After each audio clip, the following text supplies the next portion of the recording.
Hi guys, it's Angie with Fun Endeavors Tie-Dye Lab. Today, let's make a hemostat mandala shirt. As usual, I've washed and dried the shirt, soaked it in a soda ash solution for 20 to 30 minutes. I wrung it out of my Panda spin dryer so it's just barely damp. I also have the shirt turned inside out. I'd like to put the mandala on both the front and the back of the shirt. So the first thing I need to do is center the shirt. This process is going to go really fast, but down below this video in the description is a link to another video which shows how to center a shirt.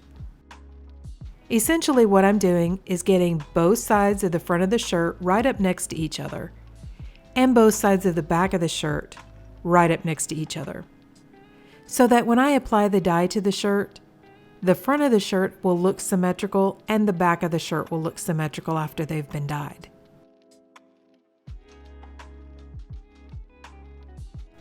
Okay, so now that I have the shirt centered, I want to find where the middle or the center of the shirt is. So to do that, I'm going to grab the hem of the shirt and fold it up to the top of the shirt. And right in that middle area, I'm going to use a washable marker and make a mark right there. That's where I'd like for the center of my mandala to be. To fold a mandala, it starts out very much like a paper airplane.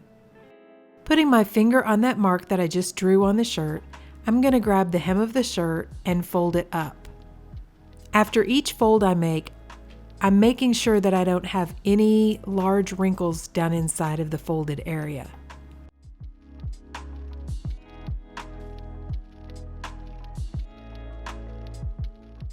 Now I'm going to do the same thing to the other side. I'm going to grab the top of the shirt and fold it over.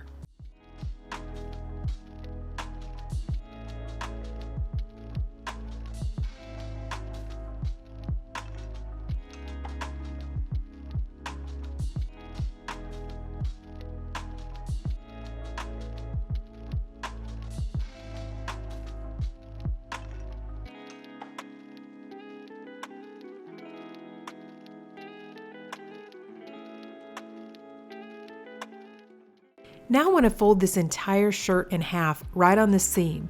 And I think the easiest way to do this is to take a straight edge, place it under the shirt in the seam, then lift the shirt up and just kind of let that straight edge fall out, and the shirt will fold in half.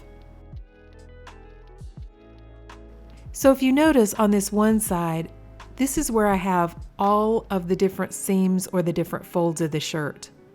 On the side that's facing me, I just have two folds.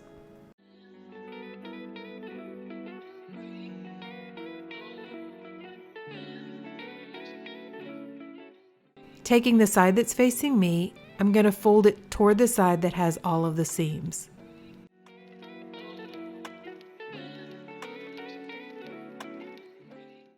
Then I'm going to lift the shirt up off the table and turn it over so that I can fold the other side as well.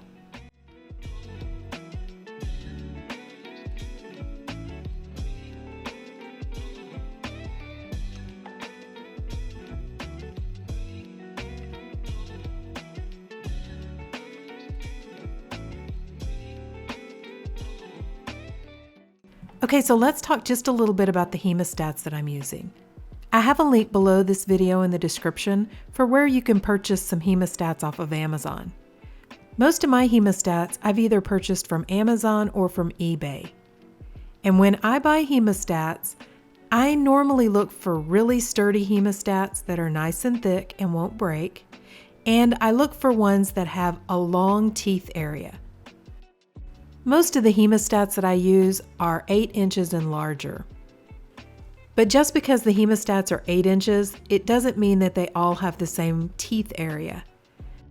Because hemostats are made for a variety of different purposes, some of them have short clamping areas and some of them have longer ones. So here again, I try to find really sturdy ones that have longer clamping or teeth areas. To avoid the hemostats damaging the fabric on the shirt, I usually coat them with heat shrink tubing. I purchased the heat shrink tubing at Home Depot in the electrical department, and it comes in a variety of sizes that will fit a variety of hemostat sizes. I place a piece of heat shrink tubing over each side of the hemostats and then use a heat gun to shrink it down around the teeth. If there's any excess hanging over the edge, I trim that away with a pair of scissors. So for this shirt, the majority of the hemostats that I'm going to use are curved hemostats. Right on the very end, I'm using a 7.5 inch pair of hemostats and going straight across with them. From there, I'm alternating sides and I'm using curved hemostats, which I'm facing down. I'm starting out with the 8 inch hemostats and transitioning to 10 inch as I go further up the shirt. What determines what size hemostat I use is whether or not it will clamp down on the shirt. As I go further down the shirt gets thicker and it gets a little bit more difficult to lock the hemostats down.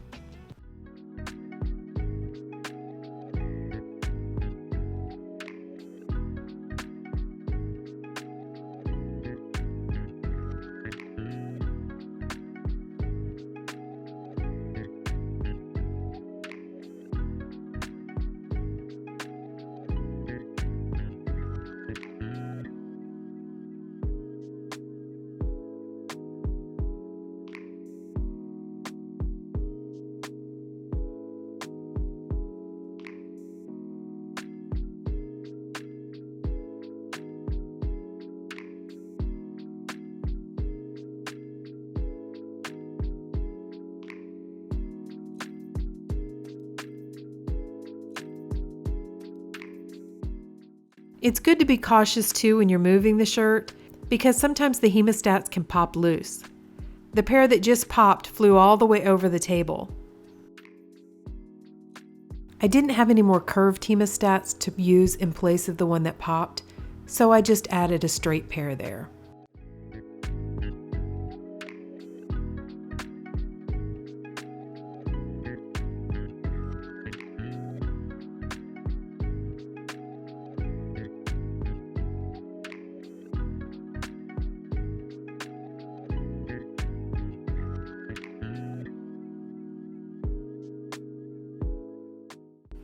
Initially, I was going to extend the hemostats further out on the shirt, but the shirt got too thick and I couldn't get them to clamp down properly. Because I don't want to move the shirt any more than necessary, I'm going to go ahead and place the shirt in the container that I'm going to use when I apply the dye. For the rest of the shirt, I'm going to make a couple of large folds in it and hold those folds in place with some rubber bands.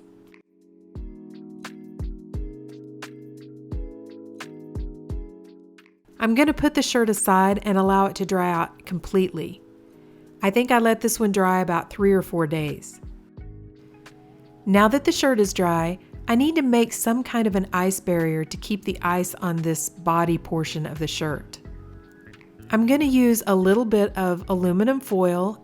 This is heavy-duty aluminum foil that I'm going to fold over a couple of times to make it a little more sturdy. I'm going to wrap it around this portion of the shirt and press it tightly up next to the shirt. Beginning right in the center or the end part of the mandala, I'm going to place lapis from Pro Chemical and Dye. The next color is Caribbean Blue. I have just a little bit of Dharma's powder, but the majority that I'm going to use is from Custom Colors. If you're wondering, I've placed all of the dye colors that I've used down below in the description as well. Next is Sapphire Blue from Pro Chemical and Dye.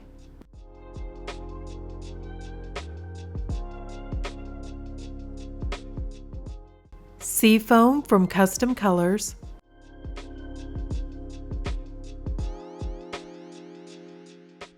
Royal Blue from Pro Chemical and Dye.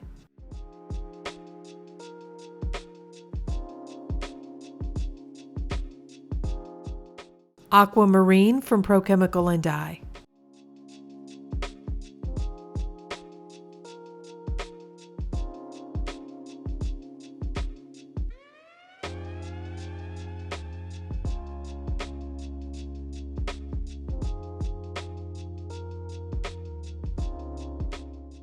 I'm now going to start the color pattern over, beginning again with lapis.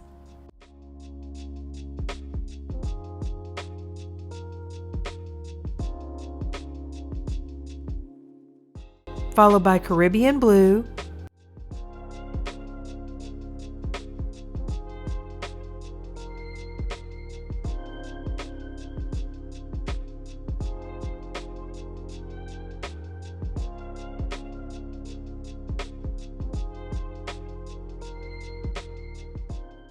and sapphire blue. Right outside of all of the hemostats, I'm going to place a line of indigo from Custom Colors. What I'm hoping that this does is form kind of a shadow or a little bit of dimension so that it makes that mandala pop off of the shirt a little bit. On the remainder of the shirt, I'm going to stripe it with some of the colors that I've used. I'm starting with Seafoam, followed by Royal Blue,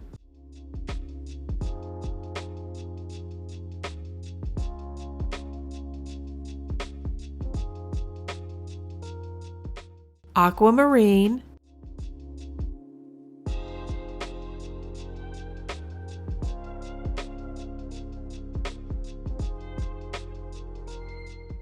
Lapis,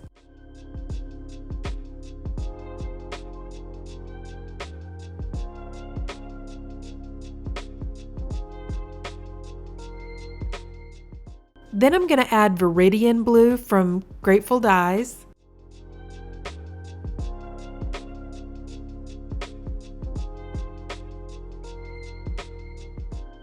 and I'm going to end with Sapphire Blue.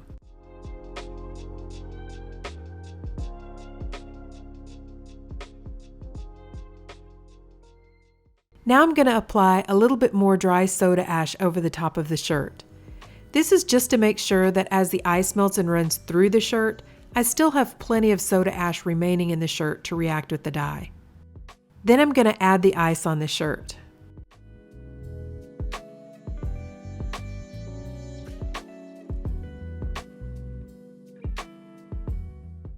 After the first layer of ice melted on the shirt, I went ahead and added a second layer to the entire shirt, just to make sure I pushed plenty of dye through the shirt and I got good saturation all the way throughout. After the second layer of ice melted, I came back and added one more layer of ice to this main body portion of the shirt. Because it was so thick, I just wanted to make sure I got really good saturation in the middle. After the last layer of ice melted, I put the shirt aside and allowed it to process for at least 24 hours. To rinse the shirt, I took it to my utility sink and I began rinsing it in cold water to rinse out the soda ash. Then I gradually warmed the water up to hot and continued rinsing to rinse out any of the excess dye that didn't bond with the shirt. After rinsing for a while, I took the hemostats off and untied the shirt and continued rinsing in hot water until the water was almost clear. I put the shirt into my washing machine along with a little bit of Dharma's textile detergent and I washed it on a hot cycle. Then after the shirt was washed and dried, this is what it looks like. So what do you guys think? I really like the unique look of a hemostat mandala. And I like the color combination. I think the teal colors work really well with the blues. I also like the little pop of pink and purple that came off of the sapphire blue. And I like the effect that the indigo gave around the mandala. I do think that it looks kind of like a shadow and it makes the mandala pop out or stand out a little bit more from the background. And I like that effect. I also got really good color saturation, and so the shirt looks just as pretty on the back as it does on the front. But what do you all think? What's your opinion of the shirt? Drop me a comment down below and let me know what you think.